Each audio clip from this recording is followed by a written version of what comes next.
Welcome to the Tailoring Talk Show with your host, Roberto Revilla. I'm a bespoke tailor, menswear designer, and owner of Roberto Revilla London Custom Clothing and Footwear.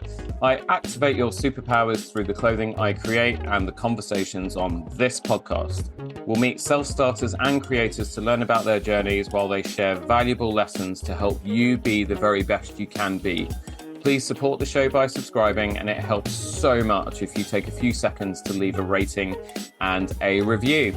Today's guest is an internet multimillionaire, guy next door, and founder of the only licensed, dedicated internet marketing school in the country. He was also the subject of a Hollywood documentary entitled The American Entrepreneur in spring 2021, yet to be released, but we will be talking about that. Known as the King of Ka-Ching, he has never had a job and is here to show us how to make money. Tailoring Talkers, please welcome Tom Antion to the Tailoring Talk Show. Tom, how are you? I'm great. I'm thrilled to be talking across the pond there. And I don't know if you have a 401k in the UK or something similar, but people always say, well, yeah, you never had a job, but I applied for a job once and it said it had a 401k. And I thought, man, that's a great starting salary, $401,000. Yeah. Get that job. I know exactly what a 401k is because I worked for an American company for 7 years. There we go. And we had a 401k thing. 401k. But it was exactly the same. When I saw the list of, this is what your duties will be, and then this is the benefits and so on, I was kind of like, I saw one base salary figure of like 13,000 a year. And then, because it was a commission job, right? And then I saw another figure of 401k and I was like, holy smokes. I'll take that. Yeah, I'll take that one. And sadly, no, it wasn't what I thought it was, as you found as well. We call them pensions over here. Pensions, okay. Yeah. Sounds a bit less exciting. Yeah. Well, we have pensions too. They're a little different deal. You have to work 50 years until you're dead and then you get one. Yeah, exactly. You get to enjoy it like when you're literally standing on the tiptoes of your grave. But there we go. We're gonna work out how to start enjoying life a bit sooner, aren't we, Tom? Well, I've enjoyed it the whole time because I tell people, when they look at my resume, they can't. It's hard to believe that one person could have done all the stuff I've done. And I say, no, it's not really that hard to believe if you're not in traffic all day long, going to work and coming to home, making somebody else rich. I never had that commute ever. So that is thousands and thousands of hours I've been able to do what I want to do, take care of my customers and run my business, but to do the stuff that I enjoy. So it's not that hard to believe if you can get out of that commute. That's why my podcast is called Screw the Commute. So I've never had the pleasure of sitting in traffic making somebody else rich. Yeah, and it's really funny. I mean, when you filmed the documentary, The American Entrepreneur, which studios are still dilly-dallying about, and unfortunately it hasn't been released yet, but it will be at some point. That was kind of height of the pandemic, I guess, when the commute, people were screwing the commute, not out of choice, and then starting to discover that all that time that they had back, they could actually do something useful with it. And I mean, unless you were over this side of the pond, in which case people weren't doing anything useful with that extra time. They were goofing off and ordering pizzas in the park and drinking beer and not doing any work. And the commute is now coming back. So we are getting back to some sort of form of the old normal. The big resistance on it now, though, because people realize and also it was a big eye opener for major companies. Because they're paying in New York City, I don't know, $50 or $100 per square foot per month to have someone sit there and write blog posts that they could be sitting home and writing blog posts. So I think something like 70% of the commercial office space in New York, I don't know that for sure, but is empty. So the companies are downsizing the space needed for the folks too, because they can work from home. And Yeah, it's funny exactly. because I've been preaching it for 25 years, and then after the pandemic, oh, you can work from home. I didn't know. Yeah, we're starting. I don't know if we're maybe. I don't. Well, I guess New York's going to do its own thing, but certainly over here in London, we're starting to sort of move back to, a kind of balance between the two. So 3 to 4 days a week in, and then a day or two at home. But it's the goofing off thing that is now becoming apparent for a lot of. It depends what business you're in, but there's a lot of interesting conversations. Anyway, more interesting is your story. So you're in Virginia, Hmm. um, born and bred, or did you end No, up there I'm from? from Western Pennsylvania, a small town. To this day, the population is still 500 people. No way. And we Oh my lived in, God. Does it have one of those signs outside that says like welcome? What's it called? well, yeah, welcome to Claysville, PA. But on the other side is you're leaving Claysville, the other side of the sign. We were going to It's get a that small. four-way stop, but we didn't have enough streets to do it. And do they change the number like every time someone like if someone dies on Monday, Somebody does it has go a down to baby. Yeah, it 499? goes And up. Yeah, someone has twins on Tuesday, it goes up to 501. I love right, that. right. And Always and wondered I that. I lived in the suburbs, all right, Mm. of that town. All right, What? so that means total in this what we call the sticks in the rural area. And so I lived a mile outside of town, so there was nothing there basically. Yeah. And but the thing is, and I know you got a great work ethic from your dad, and I got one from my dad. But the whole town, in those kinds of places, your handshake meant something. If you messed up, the whole town would come down on your head, like it takes a village kind of thing. And I swear that any farmer from my part of the world, if put into Congress here in the United States, could make better decisions than the politicians that are Yeah. there, because we all had common sense. We Hmm. all had bottom line. If we can't afford something, we can't buy it. Yeah. We can't just print more money, and so a small town attitude is what I keep today. You have had your fair share of ups and downs. So give the audience, because obviously they don't know you. I know a little bit about you, but just give them a kind of sort of flavor of how you got to where you are today. Oh no, Roberto, I didn't have any downs. I'm a trust fund kid with so much food in my mouth. Nothing ever goes wrong for We me. don't invite people here that haven't had ups and downs. So, all right, interview terminated. 14th. No, I'm kidding. Right. We'll back up a little bit. My Yeah. dad came from Syria on a cattle boat in the early 1900s, three Oh, years old. wow. And he he put the first electric light bulb in Carnegie, Pennsylvania when he was 10 years old. He had his electrical contracting company when he was 13 years old. Hmm.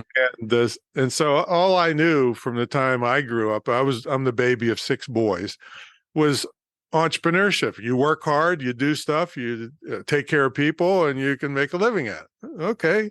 And we grew up very frugal.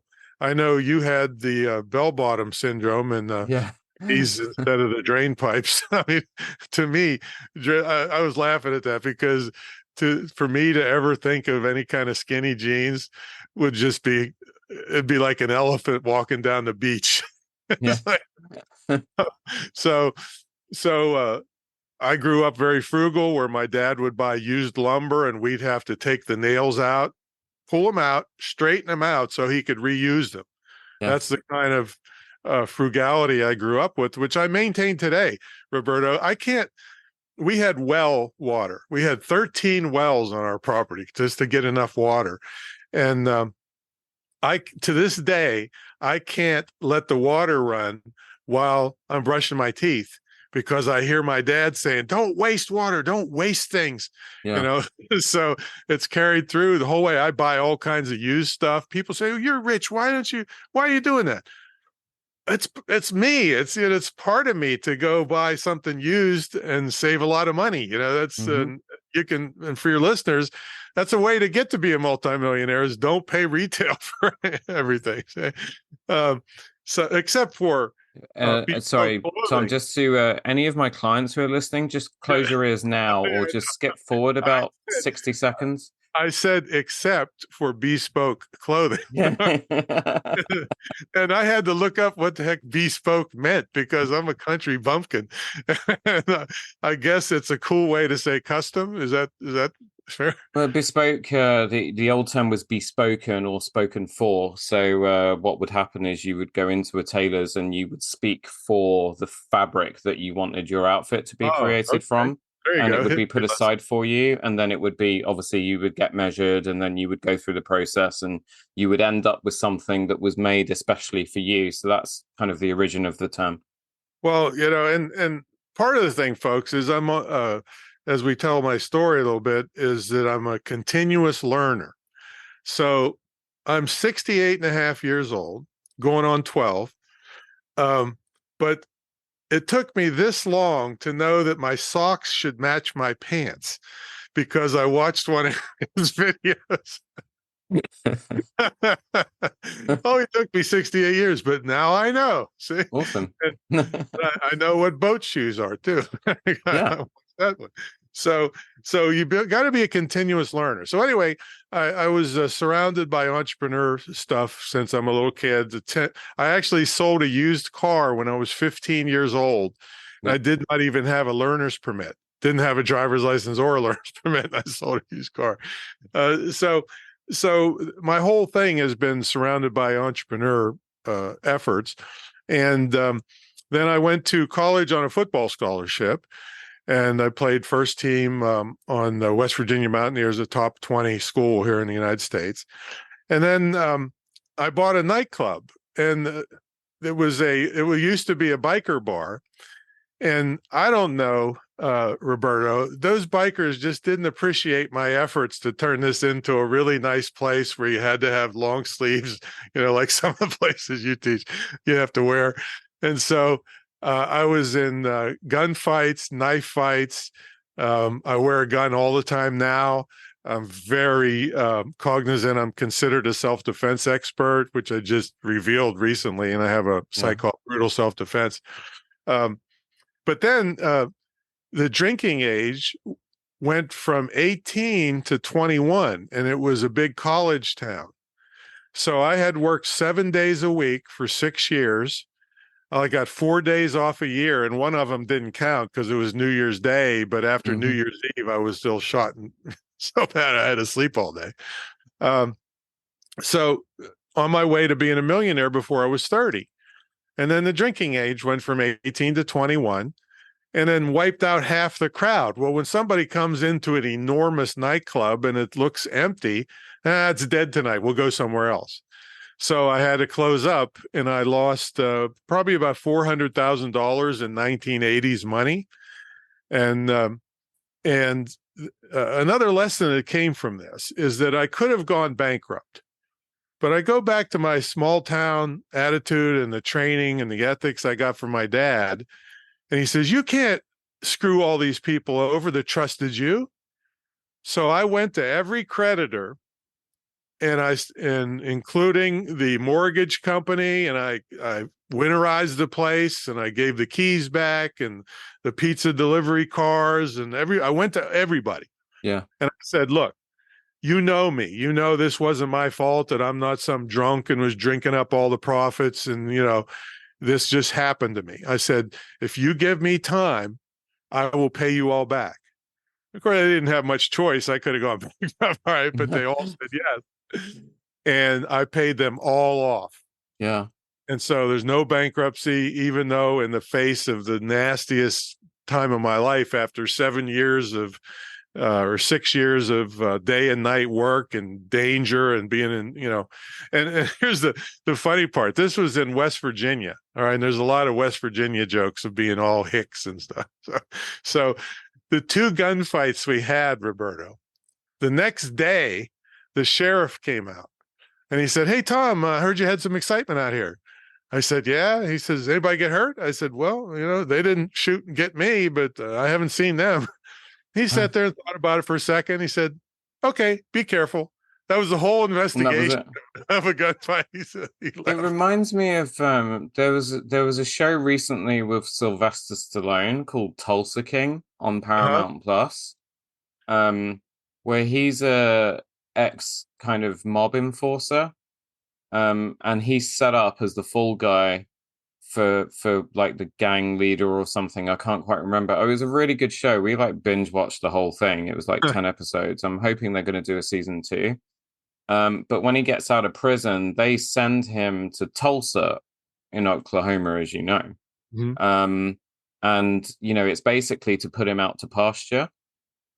But the moment he walks into the town, he recruits the taxi driver, and then then he works out like who the local weed dealers are and how they're making their money, and starts to work out, who are running the protection racket and stuff. And literally within weeks, he's built his own little, kind of mafia thing.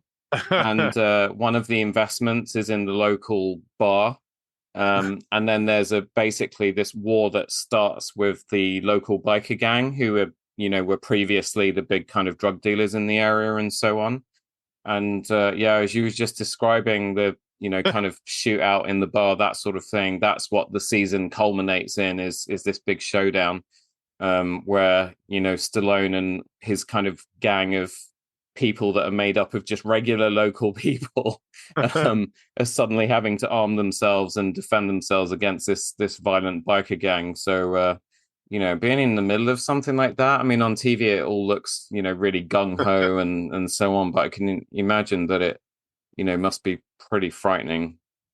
Well, yeah. I mean, again, like I said, when you're used to it, and 7 days a week for 6 years in fear, because there was only one sheriff and one state police for 300 square miles.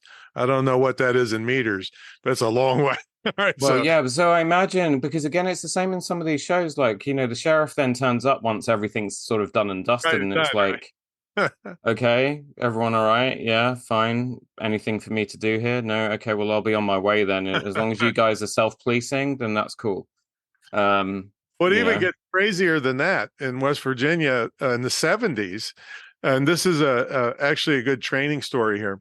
I owned a hotel, and in the top part was all rooms, but the bottom was three commercial businesses: a barber, and then an illegal gambling joint that the police would come and put their bets in, and a small um, neighborhood bar.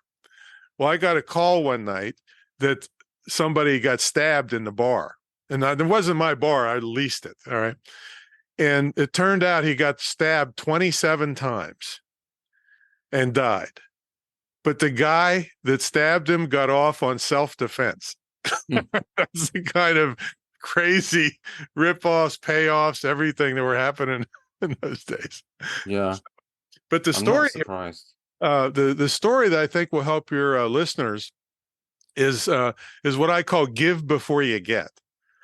And when I was in college, I was renting a house off a guy. And every time he would come over to fix something, I would say, "Hey, Frank, I'll help you put those gutters on, but you teach me what you're doing," right? Continuous learning that my dad taught me, remember? Um, and so at the end of the semester, he came to me and he said, "Tom, I want to talk to you." And I thought, "Uh-oh, what do we do now?" Yeah. He said, "In the 25 years I've been renting to students here in this town, not once ever has one of the kids offered to help me with anything, let alone want to learn from it." Hmm. So he said, I want to retire and go to Florida, but I own a hotel about 20 miles from here in Fairmont, West Virginia. I want you to have it." And I'm like, "What?" He said, "Yeah, if you can come up with the first mortgage, I'll take back the second mortgage, which means no money down, basically. I'll teach you how to run it. There's a manager. You only need to go down once a week." And so I went to, so the one lesson here is give before you get. The other is persistence. I had to go to 50 lending institutions who were just shooing me away like a little punk kid that how you going to buy a hotel? And and so I kept going. I kept going. I kept going. I got the first mortgage. He held back the second mortgage. I learned how to run the place. I made $65,000 a year in the 70s while I was still in school running the place.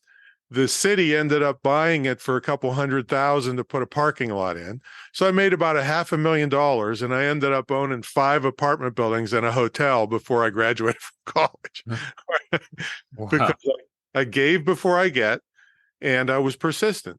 Now, the lesson here is for today's atmosphere. It doesn't take much, folks, for you young people to stand out among the crowd, because the crowd's a bunch of idiots that can't even read and write, half of them nowadays. So persistence and give before you get, prove yourself. And guys like me that have money can open up doors for you that you'll never believe.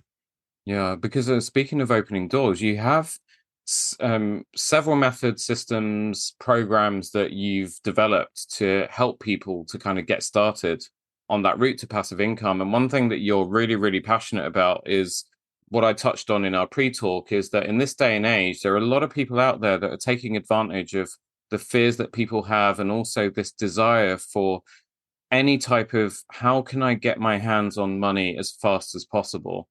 I was always taught, not just by my dad, but the best managers that I had in all of my sales jobs, that it's the best way to be successful is to kind of have that attitude that it's a marathon, not a sprint. It's a get rich slow scheme, not a get rich quick scheme. But that these days you seldom hear, because it's now just, you go on social media, Facebook, Instagram, YouTube even, and people are either throwing it in people's faces, and it's very blatant, right? Sign up for this and you'll be earning $100,000 a month and this is how Sally did it, and this is how Ralph did it, and so on. Or they do it a little bit more underhand, and it's we're going to show you all the secrets of how we built our YouTube channel or whatever it is. And then when you kind of get in it, you're then in a rabbit hole of paying someone else money. So they're on the get rich quick scheme, but then they're just taking money off people and not actually giving anything to them. And I know that those sorts of scams and things, you're very, very passionate about campaigning against them, railing against them. So what's your approach to this whole kind of area of passive income generation and making money quick? Well, the first thing is there are so many scammers that I wanted to take steps to set myself apart, because again, I came from a small town. Your handshake meant something, and my reputation is on the line. So I started a TV show. It's in development, called Scam Brigade in Hollywood. Of course, they said don't quit your day job. They're still trying to sell it.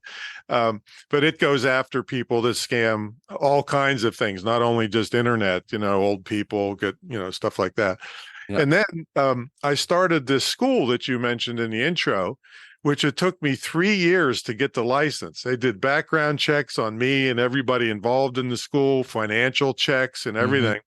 So I did that to set myself apart. And I say, to make a legitimate school, a lot of the four-year colleges aren't really legitimate. They're raising the tuitions. They're only teaching you how to protest, and they don't care if you show up as long as you have a mask on. So I took those steps to set myself apart. Now, for the income, yeah, I don't preach get rich quick, but that doesn't mean it has to take forever. Yeah. Especially with the digital stuff that's available to us now. So one of the things that people can start, literally right away, has to do with what we call affiliate marketing. Mm-hmm. Affiliate marketing is basically, I recommend one of your suits, and if somebody buys them, I get a commission. That's a one-shot deal. You had a comment there? No. I thought. I'm now in student mode. Okay, all right. Now, the next step up from that, which has made me the most money, is called residual affiliate programs. Mm. That means that not only do I recommend something to somebody, but when they buy it, they keep buying it over and over and over and over. I've had some people buy stuff for 19 years straight. All right. And the way that you can promote this, you say, well, I don't know anybody to promote it to. Well, you have YouTube. You can make videos about the product or service. And the other thing that I've made the most money on is ebooks. I mean, literally today, you could create an ebook with a Microsoft Word or Pages on your computer, convert it to Adobe PDF, and now you have a digital product. And you're Mhm. an author, you own intellectual property now. But what I teach my authors is that books are the most hassle, least profitable thing you'll ever do. It's what the book leads to is where you make the money. So you could crank out some YouTube videos on an affiliate program. You could crank out an ebook on an affiliate program, and you teach somebody how to do something, but they can't do it unless they purchase the tool necessary to do it or to get the benefits. Or I mean, it could be supplements if you're health conscious, could be hosting services. I believe there's still a site called residualaffiliateprograms.com that has hundreds of these programs where you can, it's also called recurring affiliate programs, residual or recurring. Mhm. And you can sign up for free for these things and promote them. And if somebody buys it, you start getting paid. And the beauty of the residual is you promote it once, but you get paid in perpetuity as long as the person stays in the program. Also, membership sites are good for that too. You know, I was a member of 3 different tennis membership sites at $20 a month each. And that's another thing, Roberto, is membership sites are still popular. And I wrote an article once, Roberto, called "When Does 20 Equal 24,000?" So if you had a membership site on any topic on earth, which they exist, and you just had 100 members, which is about as pitiful as you could possibly do with billions of people on the planet, right? Mhm. At $20 a month each. That's $2,000 a month times 12 months. You just Mhm. created a cash flow of $24,000 a year with the most pitiful performance on earth. Yeah. Okay. If you double that, 48,000, that's more than the average income of a US citizen. Okay. Mhm. So these are ways that you can legitimately do this with extremely low, minimal investment. So residual affiliate programs can get some income coming for you. And then I want you to improve. I want you to get your own website. I want you to get your own email list. And so that, you know, I have 100,000 people on my email list. I can hit a button and money starts pouring in the front door. All right. I don't spam anybody, but over time they trust me. And if I recommend something, boom, they start buying it. See? And they buy my stuff too. See, so that's how you can progress in this, but it doesn't have to take forever, but you got to get knowledge. You know, that's the Yeah. whole thing from a credible source. Yeah, exactly. So I guess that's kind of what you've been with Screw the Commute and with your website as well is kind of well, I mean, I guess that's the whole point of the school as well, right? Tell us about that because it's the only thing of its kind in the States, the Internet Marketing Training Center. Yeah, and it's a distance learning school, but it's quality distance learning, not like they were shoving on our kindergartners and stuff. Um, and I developed it because there's 3 types of clientele for the school. One is the high school kid that doesn't want to get a giant debt and go to a 4-year college and learn nothing. And they're all on their cell phones and tablets anyway all day. So why not learn to make money with it? So it's a young person that wants to get money coming in quickly rather than 4 years later and just paying for partying and then having big debt. So that's one. Second is a displaced person from the workforce. So they have a lifestyle built up, but they just got fired, or some company bought out their company and they got, laid off. So this type of person says, I don't want to be in that dangerous position and lose my lifestyle because of some executive writes, flips a coin and sends me down the road. So that's the second type. And the third type are people that are older. The older people are getting very tech savvy. There's a 91-year-old guy. He's got an Apple Watch that I don't even know how to use, and he's all doing it all day long. So that they want some extra retirement income. So those are the three main things. And everything that I teach is highly practical. And we do something that no other school on earth does. We update our curriculum sometimes daily because of the changes in the internet. You go to a big school that has an e-commerce course, it might be 2 years and somebody that never made a nickel online is trying to teach you stuff out of a book. So ours is a very unique boutique school, and you don't have to hawk your lungs forever to pay for it. So that's why I developed it. Yeah.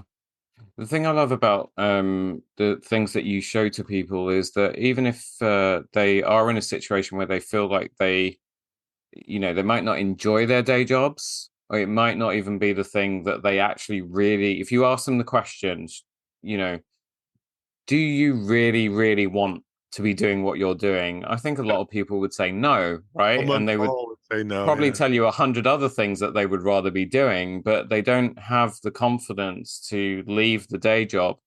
At the very, very least, with the things that you teach and show, they're able to just put a little bit of time aside, maybe a little bit every day or a little bit of time once a week, and start to, if they try some of the things that you teach and show, to start to generate a little bit of a passive income and then kind of build from there. And then I guess your goal always with, let's call them your students, is to get them to the stage where they feel like they can make that leap and be independent and free.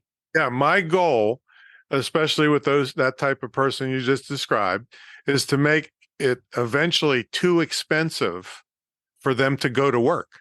Yeah. Because the time they're putting into the other stuff is paying off. And it doesn't even have to pay off as much as your salary, because your salary in the United States is called a W-2 income. All these payroll taxes are taken out where you get a little bit of what you're earning. Yeah. So you can make as much money because if you are doing your own business, you have tax deductions for small business. And so that's reducing all the potential W-2 income that's being taxed like crazy. See, so in the US, you just file a Schedule C. You don't have to start a corporation or LLC. I'm not your advisor here, but the thing is you don't have to jump through hoops with tons of legal assistance and stuff to get started. And then when you see the money coming in, especially with the digital stuff, Roberto, it's 97% profit. You got to try to mess up at 97% profit. I'll bet you tailoring is not 97% profit. No, sir, it is not. Yeah. See, so this is, and also I teach people how to make their hobbies tax deductible because I enjoy my life. I do what I want. I don't deal with anybody I don't like. And my hobbies, I make them tax deductible. For instance, I have the dubious distinction of being the largest person ever to have created and starred in a tennis training video. It's called fatsotennis.com. You can see. Oh, sorry. When you said largest, my immediately kind of polite brain was thinking, sort of huge, business celebrity or whatever. I wasn't literally thinking like the fattest person. Physically. When I started it, I weighed 350 pounds. Oh, holy hell. That's a lot. way down. Yeah. And so you can actually see the trailer to that at fatsotennis.com where I'm playing tennis and eating pizza at the same time. So that made all my tennis rackets, my ball machine. I have a tennis court here. I got to take trips to interview professional tennis coaches and all that tax deductible while I'm loving, I'm a tennis nut, I love it. So so that's an example. Then I have $50,000 protection dogs here. And I got into that because I was trained in a big protection dog company on internet stuff. And they gave me a dog as part of my pay.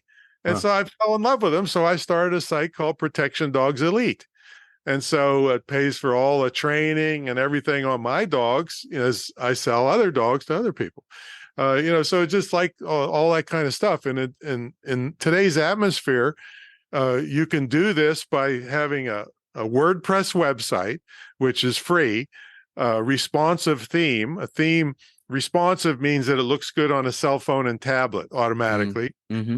for maybe $100. So you could get started in making your hobby and save way more than that from your salary by the tax deductions you get. And any I don't know what your laws are, but any developed country has, business deductions, from Yeah, their, yeah, absolutely.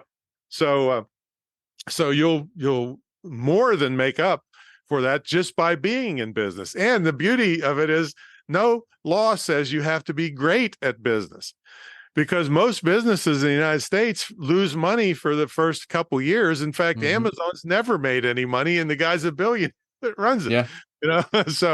So these deductions and all the things that you can do and enjoy, it's just a beautiful lifestyle. So hopefully that's enough to get you to take the first little baby step. And I don't tell people quit your job and just go full blast. No, that's not a credible thing to tell people or Yeah. reasonable.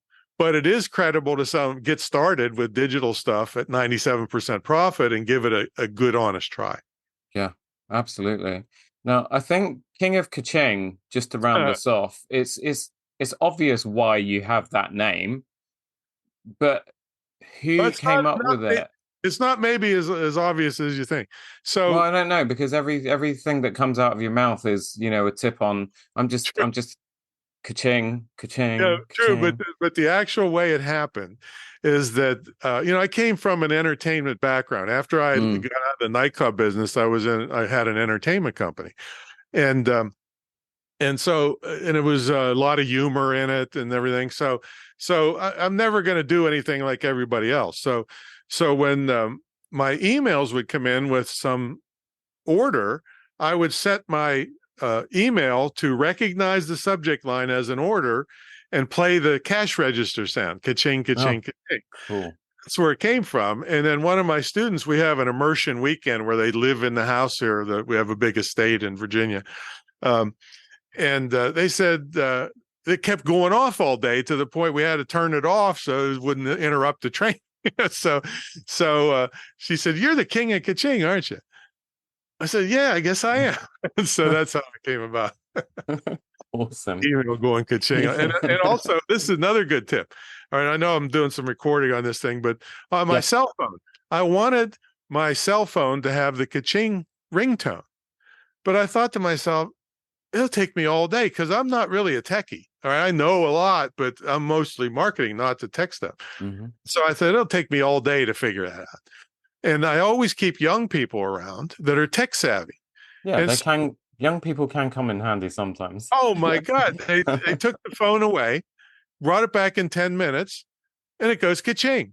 Do I know how they did it? No. Do I care? No. Does it go ka-ching? Yes. And that's the value. One of the kids I started out in 10th grade, he just sold Pluto.tv for $340 million to Viacom. You Whoa. can look it all up online. His name is Ilya Posen. If you can get him on here, it'd be a great interview for Yeah. you. Started him out in 10th grade, and he was, Hmm. he would be running around here like crazy doing the tech stuff for me and teaching me stuff that I still use today, all these years later. So keeping the young people around for the tech stuff is very handy, and you're doing them a favor too. You're teaching them entrepreneur stuff, and I don't expect them to be here forever. But when they leave here, they'll say, boy, thankfully I met Tom Antion because he gave me a mindset that I can be whatever I want to be. Yeah. Wow, that's crazy. I just jumped on Pluto.tv. So basically, it's like a live TV streaming channel. That's what it is. He started it. Something his little girls were having trouble finding what they wanted to watch. So he decided, okay, I'm going to curate stuff for my girls. And then it turned out into this. They got $50 million of funding, and then he ended up selling it for $340 million. It's all Wow. fight on online there. Viacom. Wow. Yeah. Yeah, I mean it's such a great platform, and I don't know whether it's because of my VPN or something, but I'm literally halfway through season 6, episode 12, part 1 of Family Ties. I haven't seen that since I was like 6 years old Are or you on something. VPN? Huh? Are you on VPN right now? Yeah, I do. I use a VPN because there's just so much, stuff attacking us these days. I don't take any chances. So I get yeah, I'm kind of locked up tight with all of that stuff. Um, but yeah, and obviously the unexpected benefit is that I can access Pluto.tv. exactly. But the Um, thing is like I said, I still wow, use what stuff an today. amazing story. Oh, he would sit behind me, Mm. Roberto, while I'm working on my computer. And he was a little Russian smart aleck kid. And he'd be like ready to explode. He'd say, I can't believe somebody making so much money is so stupid. Will you just click here? And I let him abuse me because he was always right. I still use the shortcuts and things today after all these years that he taught me. And when we're going to give them an automation book here in a minute, but just one of the tips in the book that he taught me we estimated actual estimation of saving me 8 million keystrokes over the years. Wow. That saves carpal tunnel. It means I can be making money, not fighting with my computer all day long. Yeah, yeah. Yeah. So we'll give that book whenever you're ready. Yeah, I was really interested in that. I mean, I'm going to be signing up for it myself. So, right, everybody listening. So if you go to screwthecommute.com/automate free, Tom is giving away his $27 ebook. And as he just said, it has saved him millions of keystrokes and the pain of carpal tunnel syndrome. And it allows him to take care of his prospects and customers like lightning quick. And he promises that you will absolutely love it. Tom, do you want to just give a little bit of flavor of what that's about just now, without giving too much away? Because obviously we want people to. I mean, no, a lot of these things are right in front of you. You just nobody taught you how to use them. For instance, there's a $20 program called Short Keys. Mm-hmm. Now it's for PC. If you have a Mac, it's called Keyboard Maestro. And it allows you to make a 2-character input. It would type War and Peace for you if you want it. Yeah. So the you preset whatever that 2-character thing is to. So if it's a repetitive email, like it's a welcome email, or it's customers that ask the same question, stupid question all the time. Sorry, any. The clients that are listening to this, you're not the problem, trust me. But sometimes you just think to yourself, I forgot it, and then you try and find one that you sent to somebody else so that you can copy and paste from it. It kills your train of thought. Even if you know it's on the computer in a file somewhere, you got to go find it, copy it, paste it. Where this is like bam bam. All right, who's next? Awesome. So that's just one of them. Keyboard Maestro is for Mac, and Short Keys is for the PC. They're like $20 for a program. And your signature files of your email. Mm-hmm. It usually says Roberto, Revilla. Is it Revilla? Yes. Yeah, Roberto, Revilla, bespoke guy. I don't know. Whatever it says. That's your signature of your regular emails back and forth, right? Well, it doesn't have to be Roberto Revilla, bespoke guy.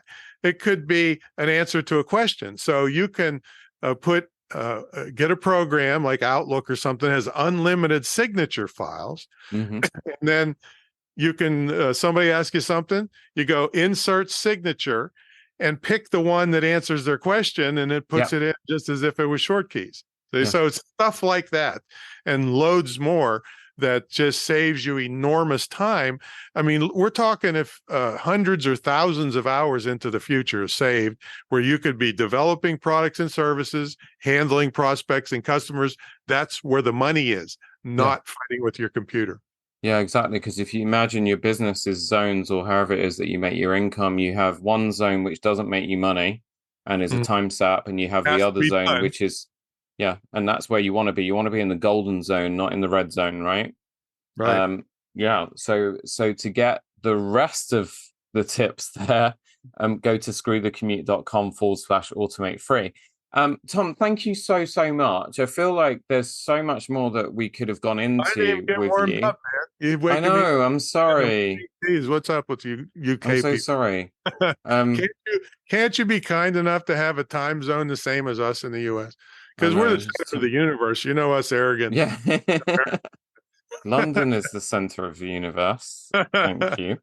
No, apparently it's Rome. Tom, have you had fun today?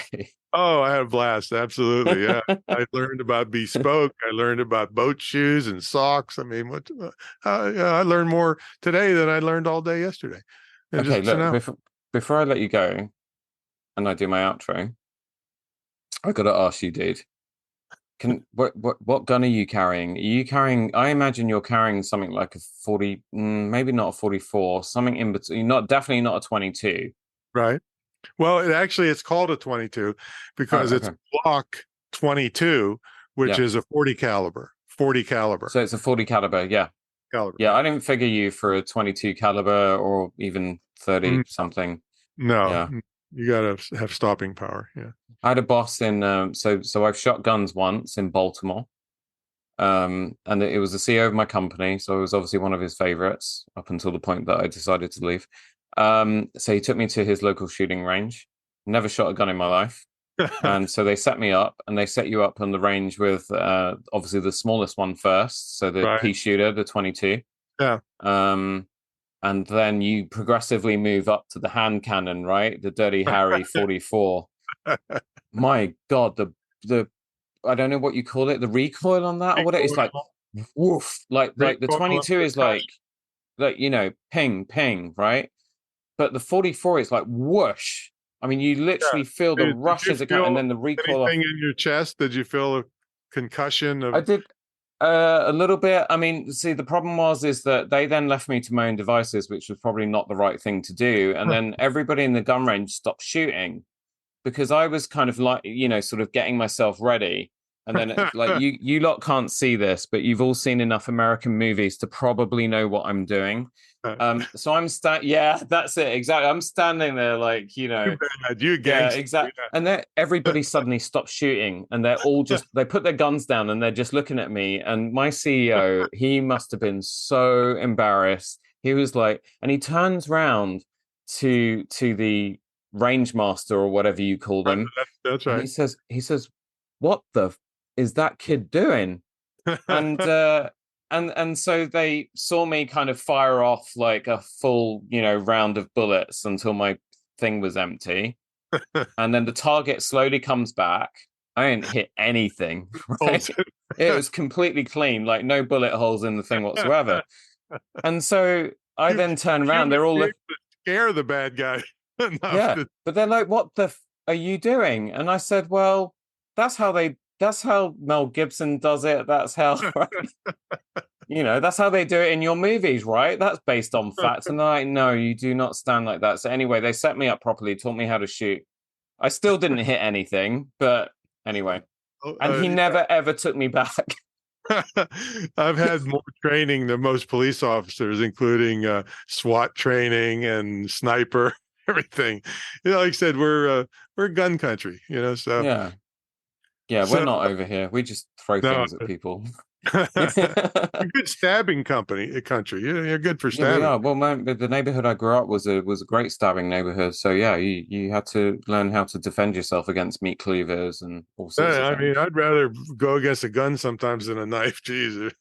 Yeah, I don't know. I don't, this is really taken quite a dark turn. So I don't know if anyone's still listening, but Well, look, you a talk little bit about about my background. 007 Bond all day long. What's the? Yeah, That's yeah.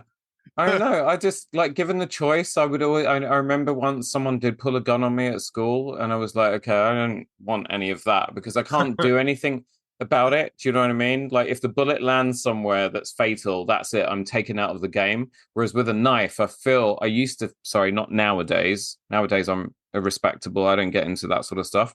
But when I was younger, if I was faced with a knife, I wasn't so bothered about that because I might get cut a few times but I was going to make it damn difficult for them to make a killing blow, if that makes sense. Yeah, And I I'd knew rather have a gun at close distance because I can control where the bullet's going to go once I get a hold of it. no, I mean, like, pretend I'm unarmed and I'm coming up against someone who's going to attack me with either a gun or a knife. If I've got the choice, I'd Yeah. rather they have a knife, not a gun. I'm saying I'd rather they have a gun.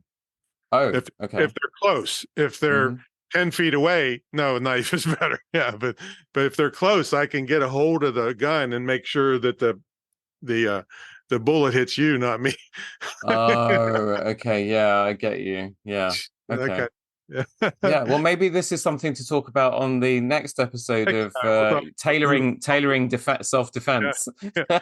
They make a whole line of clothing that's bullet resistant and knife resistant. Yeah. Yeah. That's right. John Wick's suit is